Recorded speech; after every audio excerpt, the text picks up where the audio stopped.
Why is everyone signing with Vegas in Florida? Mitch Marner joins the Vegas Golden Knights. Ekblad, Bennett, and Marchand stay in Florida. And Noah Dobson, he selects the hardest road, entering the Montreal Marché with the Habs. Oh, yeah. There's Market. it's market, but there's no way that's the French version for like market. But I'm so lazy I didn't look it up. I think that's right. Marché. Yeah, it's not. But welcome, Z, Thomas, Luca here with you. Let's start with Mitch Marner here. There's so much to kind of unpack, but it will lead into our broader question here because there's plenty of tinfoil hat conspiracy theories going on that the league is about to shift into this era of just two teams of dominance. But before we really get there, let's start with a major domino piece heading that way in Mitch Marner. Obviously, he signs the biggest contract in Leafs history before then being traded to Told you to Vegas. stand. 8 years, $12 million. Does that count? It counts. It doesn't really. I think it counts. Other than for jokes. But Luca, since you're your staunchest supporter here, I am. by far, what do you make of the deal for him and the team? I mean, hey, if you're Vegas, you do this every day of the week. You've got to be super excited, super happy. You could argue that Jack Eichel's a better player. I think Marner probably has more production to his name than Jack Eichel does, and he's probably a more skilled player than Jack Eichel is, but it really does give you two players that are so good at both ends of the ice. You add Mark Stone in the mix. I think it does give them like a game-breaking player that, not to say Jack Eichel isn't that, but Marner can make everyone around him better with the way he plays. Like, he's such a good passer. He passes into the slot, which is one of the hardest areas to kind of contribute from and produce from. So you're getting an instant upgrade. For the Leafs, it's just like, yeah, you got something back for him, but I think this is like an all-time fumble. We'll get to them. Really? And we'll get to them in a sec. Oh, We'll I get to really them in a do. sec. But Agree for with that. Vegas, I mean, like, yeah, this is a home run. And to get him at $12 million, to get that extra year at 8 years, he is there for the long term. You're playing in a place where it is not like Toronto as far as the pressure goes. They've won a cup already. The window is still wide open. It's an A++. Okay, Thomas, what are your thoughts on the deal as far as the actual numbers involved for player Okay. and team? I think it's a win-win on both sides. I think this is a great get from Vegas. You're getting a high-level elite, 100-point player, dynamic offensive talent. It's kind of, I think, what they've lacked. You mentioned kind of that game breaker. Yes, they have Eichel, but he's going to bring out the best in everyone. I also think $12 million. Remember, we did that whiteboard exercise of how much do you think he should get? And I think maybe Marner just valued winning in the end, because I was surprised that some of the teams that are desperate in need of this type of player wouldn't have thrown 13 and a half, maybe even more than that at a player like Marner. So I think for Vegas to get him on $12 million, I think that's great business. And I think for the Leafs, you've had 8 runs with this guy. It just didn't work out, and he's a really good player. And I think eventually one day maybe he'll be remembered as a really good player here. Mm-hmm. Maybe once a couple trips to Toronto subside. Yeah, there's going to be a few. It'll be heated. But before we get to the Toronto thing, because you brought up an interesting point there. So many people, and maybe it was a bit of copium being taken here by some Leafs fans, I will say that. The thought was that this guy was going to get paid. He was saying 14, 13. Yeah. He's still got great money for himself, and obviously the state income tax and how that kind of factors and goes into it. But you said you thought that he valued winning most in there when you saw that number. Is that the same way you feel, Luca, or do you think it's the state part and he's still got his money anyways versus having that 14 say on paper? Probably a bit of both, but like the Anaheim stuff never made sense to me, or like even Jesse saying like Chicago should just throw a bag. Chicago is like is in for no, everyone. It truly didn't make sense to me, because I think especially a player like that who's played so much playoff hockey with the Leafs, and now his legacy is basically at this point in his career, whether he likes it or not, it's kind of tied to being like a guy that doesn't show up in the playoffs. So how do you get rid of that? You go to another team that will get there every year. You don't go to an Anaheim and then like you're part of a rebuild. I just don't think that really matters a lot to him at this stage in his career, nor should it, quite frankly. Like if you're a competitor, you want to win. And so I do think that was probably valued in there, and probably the culture that Vegas has built. I think it does speak to their ability to be able to bring in a lot of big names, and it all kind of fits so seamlessly, and that's what they've done from the beginning, and it kind of continues with this move here. It's pretty interesting. Like, you come in on a contract like that after having scored 100 points and spoiling a bit of the quiz that's going to be out tomorrow, but there is a question on the most efficient players above the $10 million mark, and Vegas now has 2 of them. But there is something to be said about the fact that you can sign that kind of deal and still, while you're a superstar signing, kind of feel like just one of the guys. You know what I mean? There's not like an instant like, well, you better kind of pick it up. Like, obviously there will be eyes on him, but I think you're certainly right in that, like, culture-wise. The Leafs side of this, though, as we talk about culture and such, Leafs fans feel very torn on this, and we were kind of using Mitch Marner's, which is a terrible barometer we're about to use here, but the comment section on this man's farewell post. Because social media is always real life. It's real life. Yeah, we're not terminally online while literally being online right now. But it was actually pretty positive, but you can also understand that the waves of emotion are probably not purely reflected there, because it ranges all the way from people saying that this is the worst Leaf of all time and that they will boo this man until, his final days in the league, to people being like, you know what, it didn't work, and, that's okay, and we all needed to move on, and I'm all right with him. Where do you guys kind of lie on this scale as far as his time with the Leafs? So I think 3 things can be true. 1, he was one of the most talented Maple Leafs of all time. Yeah. 2, top 5, probably. Talented, by the way. You don't mean accomplished, but talented. Okay. Pure talent and production as well, to a certain extent in the regular season. Points, accolades, all that. Great player. Had a really good stretch here. 2, he didn't show up in the playoffs.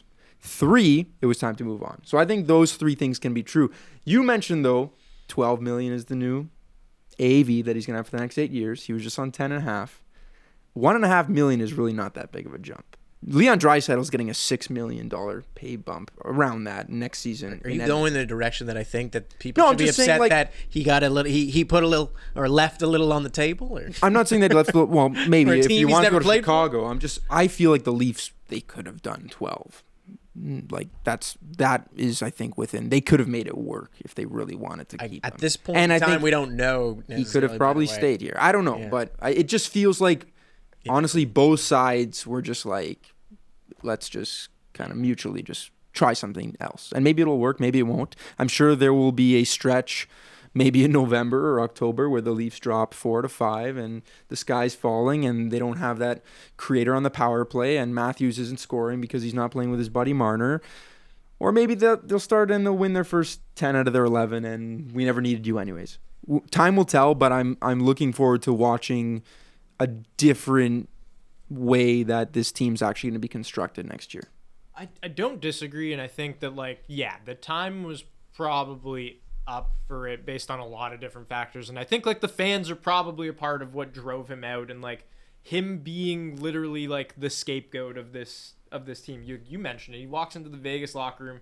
It's one of the guys. Here in Toronto, he was the scapegoat. It didn't matter what Matthews and JT and Nylander were doing in the playoffs because their production wasn't much better. I would say Matthews this postseason especially, and whatever, if he was dealing with injury, really don't care. His production hasn't been that of a guy that's supposed to be where his standing is in the league, better player than Mitch Marner, and he hasn't really done anything in the playoffs either, but Mitch has always been the scapegoat. Who are you just comparing him to? I missed you said Matthews? Yeah. He gets it pretty good. I don't know what you're saying. He doesn't get criticized. I feel like sometimes it goes under the radar. I don't think he doesn't get it. And I think it's because of the previous contract negotiations and all of that's kind of gone into it. But I think that the way Marner is talked about, if Matthews leaves when his contract is up and wants out, he's not going to be vilified the way that Marner has. I don't think this era of Leafs hockey. I can get along with that. I also think though that I've said it all along, and now that a couple of dominoes have fallen, you've paid Matthew Nyes, you've traded for Michelli, you re-signed Steven Lorentz, you bring in Nicolas Waugh. Maybe there's another forward coming. Maybe there's a defenseman coming. Maybe Easton Cowan makes the jump. But I've always wanted to see what they would use that money towards. And so far, I'm not looking at what Florida's done. The Leafs are objectively a worse team today than they were with Marner on the roster. And now you're okay, so they got to go and beat Florida without an 100-point top 20 player in the NHL. I just don't even the roster construction, if it's different, if these new pieces kind of gel, like you're a worse team. Like Michelli isn't gonna make you better. It could give you more depth. It's more depth for maybe sure, but which is clearly what they need to lean into now. Which everyone done thought differently. Doing more with the space. I disagree though, because it's like you had depth last year. Like, what depth didn't you have last year that you now have this year? I did think that last year was one of the more well-rounded rosters that they've built. Who knows? Maybe they're not done yet. Maybe there's an eye on 2026 or just David. Yeah, We'll wait I on, think that's kind on of the a final declaration whatever, but on their roster. But just as we kind of head into the next topic, there's one thing. I'm going to borrow Thomas's thought here, kind of going, two things can be true, three things can be true. I'm going to say two things about Marner. As far as being scapegoated, one thing I think that we're pretty conveniently passing upon, which if there are Leafs fans watching this, which I'm sure there are, they'll be yelling if they're upset, is like, well, yeah, the way you handle your contract negotiations, you're entitled to the money that you want, but the situation that you entered, like when it was, is this 2019, right? It would have been 2019 when he signed the deal? Yeah, whenever it was. When you go out for the cash that you think you deserve and you hold out and you do things that way, well, yeah, man, like that's... What do you think that does? That's a target on your back. That's what you're willing to say. That's a conversation you have with your agent where you go, I'll take the pressure from it. Because more pressure will be heaped on you versus just taking a certain deal. And obviously that was a lose-lose. Like Dubas has admitted that at this point. And obviously Marner didn't even get necessarily what he wanted out of this. And it completely changed like the tone and feeling around him as far as like this hometown guy, right? Yeah, 'cause it wasn't even the money at the end of the day. It was more just like the negotiation process and all of like the rumors about like how his dad was involved and all of that stuff. And no one knows what's true, what's all not, the dirty laundry gets aired out. And the narrative of you just being some guy who wants to win with the Leafs changes. Because to be honest, you've shown that it's not just about that either. Because if you do want to, and I'm not trying to say like, don't go get your money, because that's not at all. Like, it's just, well then, yeah, man, you can't have both. That's how I always felt about that. I think it's a little bit more nuanced where he deserved the extra pressure that he got from that. He kind of deserved to have extra criticism steeped upon him, because when you go for the bigger check and the way that you wanted to do it that way, that's just always what was going to happen. For sure. This is like playing for the Knicks. This is like playing for Real Madrid. This is like playing for the New York Yankees. You want to go and say you're worth a certain amount and you want to treat yourself like other, players, did, because like Nylander did something seniors, you get extra pressure heaped on you. So just sucks because all people remember is that. And I think you're right in saying that to just kind of just cast it away as if it was a complete waste of 8 years is also very short-sighted and foolish. It's more disappointing that just you didn't get to your end goal. That's all. Very fair point. All right, Florida. After winning back-to-back Stanley Cups, they've signed 3 of their core 10. They are committed to the future. So nuts. With these old core 10. Core 10's insane. So 2030. Not our joke. People have been very, funnily saying that themselves. But yeah, Sam Bennett, 8-year deal. Ekblad, 8-year deal with 6.1, pretty very team favorable. And obviously Marchand, the biggest there, it's 6 years, around an average of about $5.25 million, and broken down in such a funky math way that it works, and he got paid, but not really, but yes. But all I want to know from you guys is, of the 3 deals, which one do you like the most, and which one? Ooh. No, yeah, just most. I think the Ekblad one, I think that price is just, and I don't think he's a perfect defenseman or the best defenseman in the world, but like he has been such a big part of what they've been building for the past several years. I think with some of the other numbers that we've seen, especially defensemen, I find those shut down big defensemen that are tough to play against, and Ekblad even adds some offense as well. I find the price just keeps climbing and climbing on those guys every single year in free agency. So I think to get that, yes, it's 8 years, but it seems very, very favorable. Yeah, and that's a culture setter too. Like that's a guy that's been there since day one of this, that remains a really steady person on the ice, but even just a steady voice off the ice, and continues to lay that foundation for new people coming in. I love the Bennett deal, especially like the money that he was maybe rumored to get if he did hit the open market was, I don't know if I ever believed he was getting like $10 million, but to get him where they got him for the impact that he had in the playoffs, like, doesn't matter what he does in the regular season at this point. He's a playoff guy. Like, that's all you need. And you've won 2 with him too. And you've won 2 with him too. You know what you're this getting. year especially, like, Conn Smythe winner, MVP of the playoffs, the amount of goals he scored in big-time moments, and he just does it in every way. Yeah, you lock that guy up. It just seems like the negotiations were just so easy. Like it happened so quickly. They all It helps when you win. when they were celebrating. Yeah. Marchand said he's not leaving. Bennett said he's not leaving. But so many Ekblad times you'll wasn't hear leaving. that in sports, then it just Sure. doesn't happen because when they actually go and sit down with the table and agents get involved, it's like, well, I can make $3 million more a year elsewhere. Well, we talked about it too. Like they're over the cap right now. They're gonna have to make some moves to make this all work. But you said it too. They have a core 10. Like it doesn't really matter the other players around them roster wise. Like they've got a core of 10 players. You sparked like a memory of where it was so clearly done the other way, where it wasn't just like celebrations. It was the Kawhi. Yeah. Y'all have fun with it. Second he said, y'all have fun Yeah, with it. yeah, It was he like, was oh, done. cool, you're leaving. It was like, everyone at the party went, it was like the whole celebration sucked a little more because you knew Y'all you were have like, fun with that was so non-committal. We were like, and he's gone.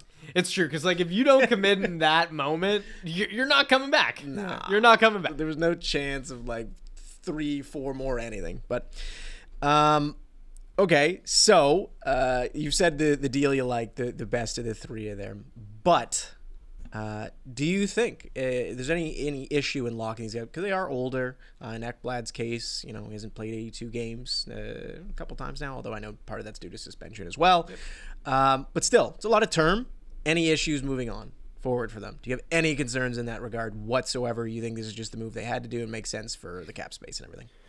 I think 7 years from now or 8 years from now, or even 6 in Marchand's case, we'll definitely be looking at some of these contracts a little bit like, ugh, it's tough to have that on the books. But like, does it really matter when you're the Stanley Cup favorite next year? Whereas you'll probably, be in a long playoff run for maybe the next couple years. No, this is what you do. You maximize the years. Tampa did this. They kind of went all out.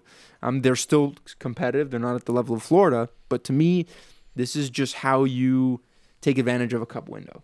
And you did what you had to do to keep Brad Marchand. I think how that whole thing has worked out, he just really, when did he get traded? At 3:58 when the deadline was at 4 o'clock. All of a sudden, he's won a cup. Now he's making Florida his home for the next several years. He's just carving out a legacy with the Florida Panthers, seemingly out of nowhere. Like, that's just a huge boost. So I like what they're doing. Yeah.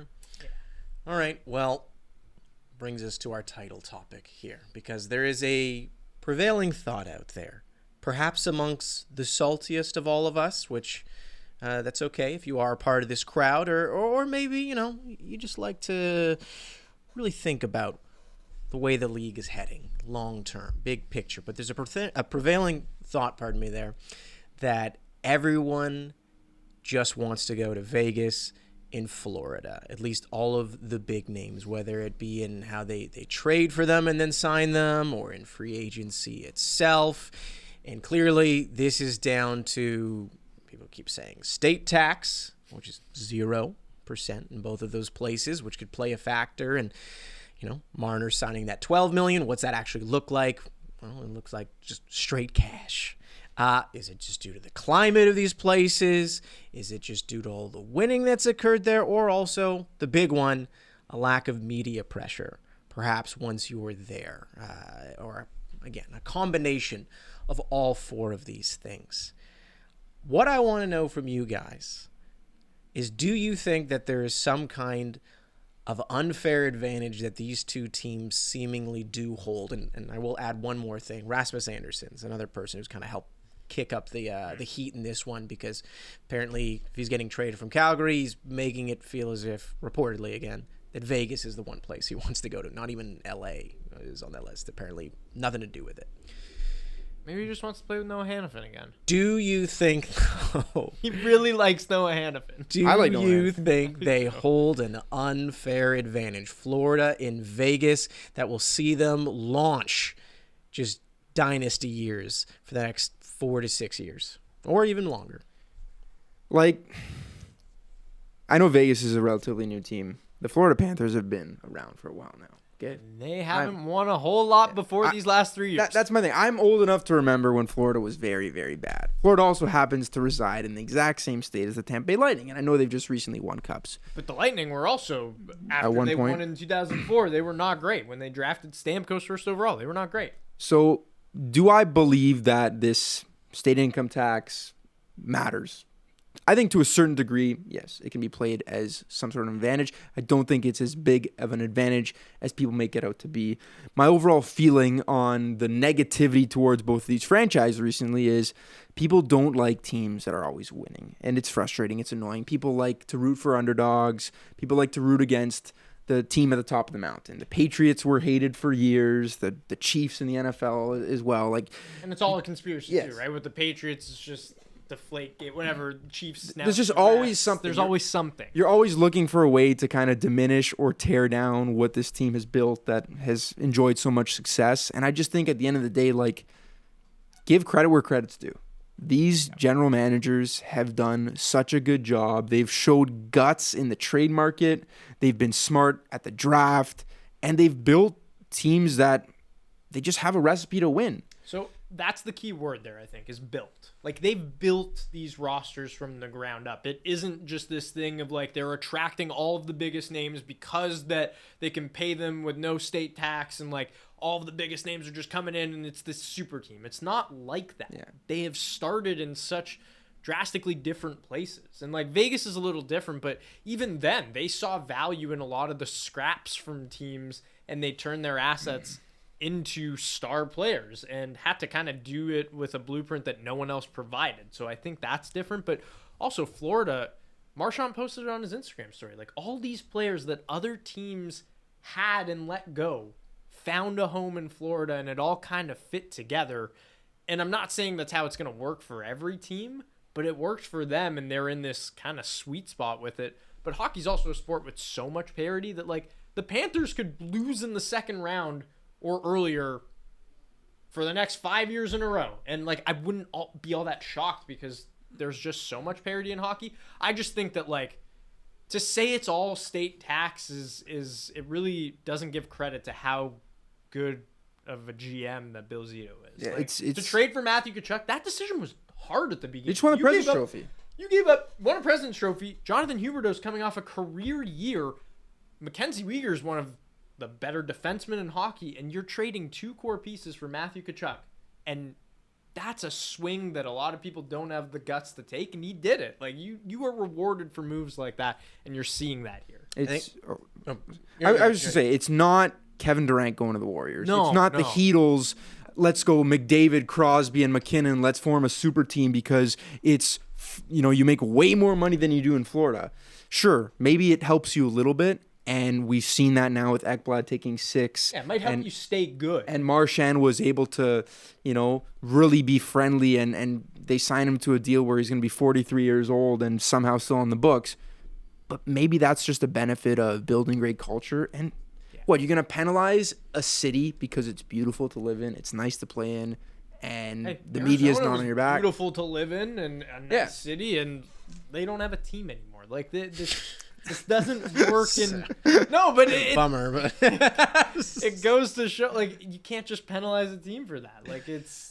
San Jose is another team where, like, you want to live in California? Well, they got a higher income tax, man. They have a higher income tax for sure, but, like, it's so a combination of so many different things. I do think that one thing that we all do as sports fans is that, especially on, like, free agency and trades and whatnot, is like we certainly like hyper idealize certain aspects that are most interesting to us from the outside, which is the location, where you're like, oh man, where am I parking up in LA or New York or Miami? If I move to one of these places, what am I spending my money on now? I got like less, the taxes and this and that and all of those things. I'm not saying that an athlete wouldn't have this go through their minds, like far from it. Of course, they're going to enjoy those riches as well.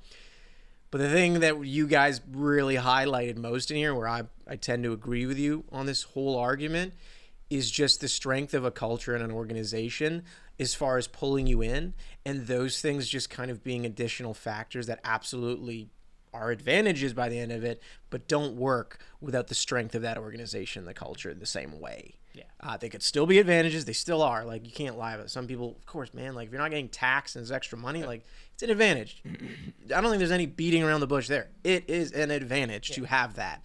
But as you said, it has been there. It has existed, and them being able to tap into it in a way now that's frustrating people is due to the fact that their organizations have been strong and can now take advantage of it in a whole new way, which I then think, well, then, yeah, I don't find that to be unfair. As you said, they've been really bold in Vegas, just from like day one with how they've won or run that team. It's just the way they do moves has not been the way that hockey teams have traditionally done it. And it feels so outlandish, and they find all these loopholes. But goddamn, would you want your GM to do that? If they would? Like, you know what I mean? Like, just trade every first-round pick we've ever had. Yeah. Because we're going to go all in on just getting these veteran players who are available, these teams, sorry to bring up Buffalo, but Buffalo made Jack Eichel available for trade. Yep. Vegas said, yeah, we'll give all our best prospects for him. We'll take him. The biggest advantage is winning. Like, that is the biggest advantage any team has. And how you're going to be used, too, but like the coach part even, too. That, like L.A. and no offense, Carolina, but it's like how you're going to be deployed. You know what I mean? Like, I get it. We still think of that, but all of this comes into play, and clearly the way that Vegas and like Florida have been playing, you'd be like, man, I want to be a part of that system. Like, I just do as well on the ice. Yeah. Agreed. That's it. Yeah, well. Noah Dobson. Why am I saving him for last? Because he's kind of a part of this whole story in some kind of way, which is he kind of gets thrown in there by some fans as like, well, look at this as the example of the hardest road, as I joked about at the beginning. He's going to a Canadian market where it's cold, and they speak a language that he don't speak. He's taken the hardest road here with his $9.5 million in 8 years, and we will talk about this actually on the surface as well. Or sorry, not on just the surface, but in depth the actual deal itself. But I'm going to start you off, Thomas, with what are your thoughts on that? As people perhaps using Noah Dobson as an example of like, this guy's a dog, you know what I mean? He wants the hockey market versus these other guys who just want Vegas and Florida and their vacation homes. Well, I hope he is a dog for the Habs, but I don't think that's what it's. I just think he wanted a new contract, and the Habs had the best package in order to pay it, and they were willing to match what he was essentially asking for in the market. I think it's as simple as that. Maybe there's some attraction with him of like, oh, there's a really, really cool and exciting young core here that I'd love to be one of the leaders of. Because correct me if I'm wrong, he'll now be the highest paid player on the team. I know Laine's kind of similar. He's only got 1 year left, but like he's getting paid more than Suzuki, more than Caulfield, more than Slav. So I feel like that's maybe the excitement and the allure for Dobson. I don't think it's like, yeah, I'm gonna go against the trend of Vegas or Florida or these American Vegas cities. called? I didn't even pick up. I think the only other teams that called were Columbus and St. Louis. So yeah. It's an exciting trade, but I don't think it really aligns with it's going against the grain of like recent trends in the league or anything. And it's all about assets too, of what these teams have to give 2 up. first-round picks. Exactly. Like 2 first-round picks and a prospect are nothing to scoff at. And the Islanders looked at that too and wanted to weaponize that in the draft because apparently they wanted to go up, maybe get Hagens, which they didn't ultimately, but like Montreal was in a unique position to match those specific needs for them as well. So it kind of is just a partnership made in heaven. I love the move too. Like, I'm so happy for you.